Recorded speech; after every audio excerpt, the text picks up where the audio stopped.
Dear friends, कई बार ऐसा कहा जाता है कि इंसान का एक अच्छा काम उसके सारे पापों को क्षमा करने की क्षमता रखता है, बशर्ते वो इंसान ये माने कि हाँ, उससे जो हुआ वो गलत है।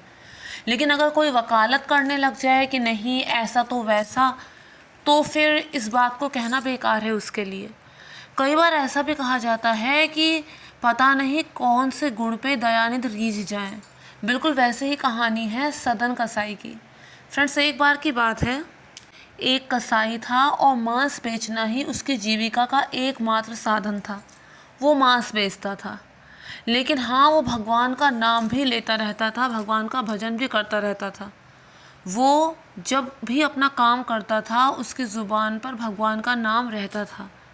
इसके अलावा अज्ञानतावश उसे शालिग्राम के पत्थर की पहचान नहीं थी, शालिग्राम भगवान की उसे पहचान नहीं थी। तो जो शालिग्राम भगवान जो पत्थर रूप में होते हैं, वो उनको प्रयोग में लाता था मांस को तौलने में, वजन के लिए उसे प्रयोग में लाता था। और वो पत्थर एक तरफ रखता था, दूसरी तरफ मांस रखता था, और इसी तरह से वो सामान को, मांस को बेचता था। अब एक बार एक महात्मा वहाँ से गुजरे और उन्होंने शालिग्राम के पत्थर को देखकर पहचान लिया, और वो एकदम ही व्याकुल हो गए, व्यग्र हो गए कि ये क्या अनर्थ हो रहा है। वो तुरंत उसके पास से शालिग्राम पत्थर मांग ले कि अरे, तुम्हें इतनी भी समझ नहीं है, ये भगवान का रूप है, शालिग्राम पत्थर है, तुम इन्हें ऐसे मांस तोलने में यूज़ कर रहे हो, इतना मतलब तुम्हारा दुस्साहस। उसके बाद वो पत्थर उन्होंने लिया और अपने घर ले गए। उसके बाद उन्हें पंचामृत से स्नान कराया, गंगा से उन्हें स्नान कराया। उसके बाद उन्हें चांदी के आसन पर बैठाया, खूब चंदन उन्हें लगाया, फूल माला धूप दीप सब उन्होंने किया, भोग लगाया। लेकिन उसी रात को स्वप्न में भगवान जगन्नाथ ने उन्हें दर्शन देते हुए कहा कि मुझे तुम जहाँ से लाए हो उसी कसाई के पास वापस छोड़ाओ। तो उसने कहा कि आप ये कैसी बातें कर रहे हैं, वो स्थान कितना अपवित्र है, उसका कृत्य कितना अपवित्र है, ऐसे गंदे स्थान पर जो शास्त्र विरुद्ध है मैं आपको वापस छोड़ रहा हूँ, यह कैसे हो सकता है।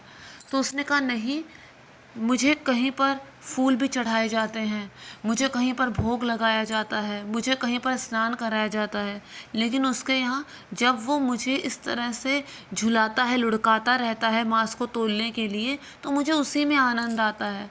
लगातार उसके मुख से जो मेरा नाम निकलता रहता है वो सुनने की मुझे आदत हो गई है, मुझे उसके बिना नहीं अच्छा लगता, मुझे वहीं छोड़ के आओ। अब जब भगवान ने इतनी ज़िद की तो उसने स्वप्न की बात को सच माना और अगले दिन वापस उन्हें वहाँ पर ले गया। उसने कहा, पर आपने तो कहा था ये साक्षात भगवान है, मुझसे इतना गलत काम हुआ, आप फिर इन्हें यहाँ ले आए। तो उसने कहा कि रात में मुझे भगवान ने दर्शन देकर ऐसा कहा है कि मैं तुम्हें वापस वहीं छोड़ाऊँ। ये सोचकर, ये सुनकर उसकी आंखों से आंसू बहने लगे कि मैं ज़िंदगी भर मैंने इतने गलत काम किए, मैंने जीवों को मार के उनका मांस बेचा, और भगवान मुझसे मिलने के लिए व्याकुल हैं, भगवान मेरे साथ रहना चाहते हैं। तो उसने अपना सब कुछ उस दुकान को फ़ौरन बेच दिया और जगन्नाथपुरी चल पड़ा कि मैं भगवान के दर्शन करके आऊँगा, मैं भगवान के दर्शन करके आऊँगा, अब मेरे जीवन में और कुछ नहीं है। ऐसा उसके मन में हुआ। बहुत तगड़ी लगन थी कि नहीं, मुझे भगवान को देखना है बस।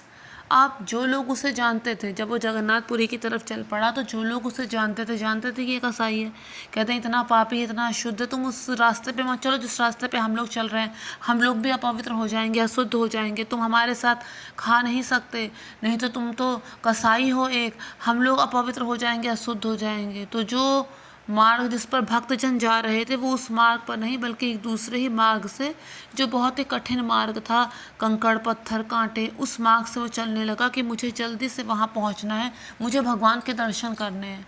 वो चल पड़ा। और पहले तो यात्रा जो होती थी पैदल हुआ करती थी, बड़ा समय लगता था। तो चलते चलते चलते चलते बहुत दिन बीत गए। एक दिन की बात है, वो किसी घर के दरवाजे पे जाकर बैठ गया, भूख प्यास से व्याकुल किसी दरवाजे पे जाकर बैठ गया।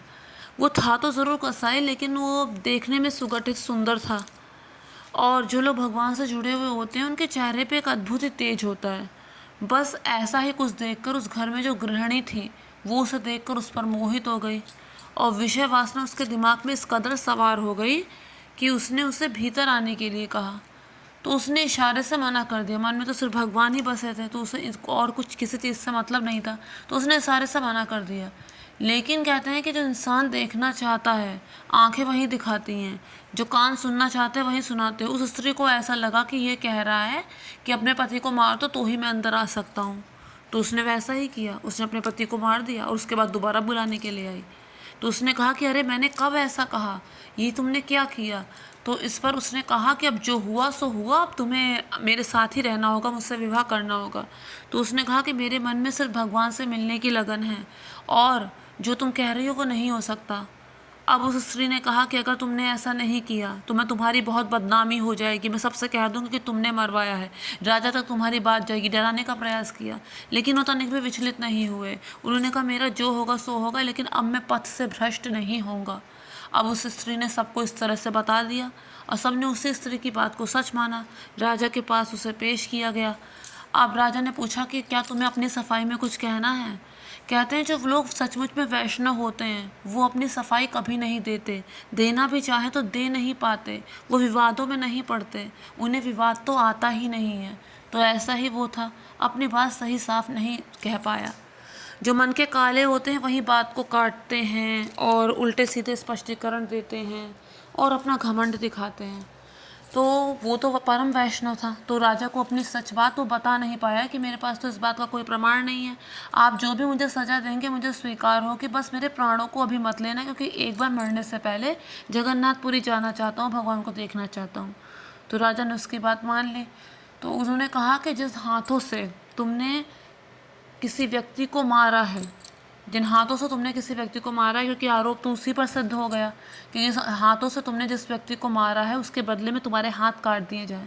तो ये सुनकर वो बिल्कुल भी विचलित नहीं हुआ बल्कि और खुश हो गया। उसने कहा मैंने सुना है मेरे प्रभु के भी दोनों हाथ नहीं हैं। दोनों हाथ उसने आगे बढ़ाए और सिपाहियों ने काट दिए। खून निकलने लगा, खूब पीड़ा हुई, लेकिन मन में कोई दुख नहीं, कोई दर्द नहीं, जैसे वो अपने शरीर से ही ऊपर उठ गया है। शरीर का दर्द उसकी आत्मा पे आ ही नहीं पा रहा हो, जैसे बस मन में एक ही लगन है कि ईश्वर बस थोड़ा सा खून मेरे शरीर में छोड़ देना ताकि मैं जगन्नाथपुरी पहुंचने से पहले ना मरूं, एक बार आपके दर्शन पा लूं। और चल पड़ा कि चलो किसी तरह इस झंझट से निकले, अब तो मैं अपने प्रभु से मिलकर ही रहूँगा। ऐसे करते करते वो जगन्नाथपुरी पहुंच गया। वहाँ थी बहुत भीड़। वो बैठ गया कि अब मैं इसके आगे तो शक्ति ही नहीं बची शरीर में। और जब हाथ ही दोनों कट चुके थे उसने क्या ही खाया होगा, उसके बाद से शक्ति नहीं शरीर में कि अब वो आगे जाकर उनके मंदिर में जब पहुँच सके, उनके दर्शन कर सके।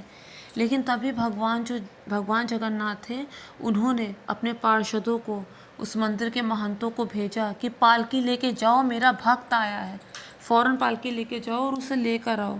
अब फ़ौरन पालकी लेके गए। अब पहचाने कैसे कि कौन भक्त है, सभी कह रहे थे कि हम भक्त हैं, हमारे लिए भेजी होगी भगवान ने पालकी, हम भक्त हैं। तो पालकी वैसे ही वापस आ गई। तो जगन्नाथ जी ने कहा कि क्यों मेरे भक्त को लेकर नहीं आए।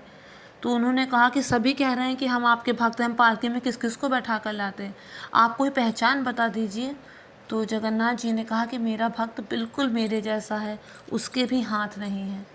अब जब वो वापस लौटकर वहाँ पर गए तो देखा जिसके हाथ नहीं थे उसी कसाई को उन्होंने पालकी में बैठाया। उसने कहा मैं पालकी में नहीं बैठूंगा, मैं ऐसे ही चलूँगा, अगर मैं पालकी में बैठा तो मेरे प्राण निकल जाएंगे। वो पीछे पीछे वैसे ही उन पार्षदों के साथ भगवान के मंदिर गए। अपने आप को बहुत सौभाग्यशाली उसने माना कि भगवान मुझसे मिलना चाहते हैं, भगवान ने मुझे स्वीकार कर लिया। मैंने जीवन भर इतने पाप किए लेकिन भगवान ने मेरे अपराधों को क्षमा किया। अभी तक उसे हाथों की कमी महसूस नहीं हुई थी, मन में खाली एक ही लगन कि नहीं मुझे जगन्नाथपुरी जाना है, भगवान को एक बार देखना है। यहाँ तक कि भूख प्यास भी उसके हाथों की कमी उसे नहीं बता पाई। लेकिन जब वो वहाँ पहुँचा और भगवान के दर्शन करने के लिए उसने दंडवत होना चाहा, तब उसे समझ में आया कि काश मेरे हाथ होते तो मैं ठीक से हाथ फैला के भगवान को दंडवत करता। उस समय वो फिर से रोने लगा। अब जैसे उसे दंडवत करने का प्रयास किया, तुरंत उसके दोनों हाथ फिर से प्रकट हो गए, जैसे उसके हाथों को कुछ हुआ नहीं। यह है जगन्नाथ भगवान की महिमा।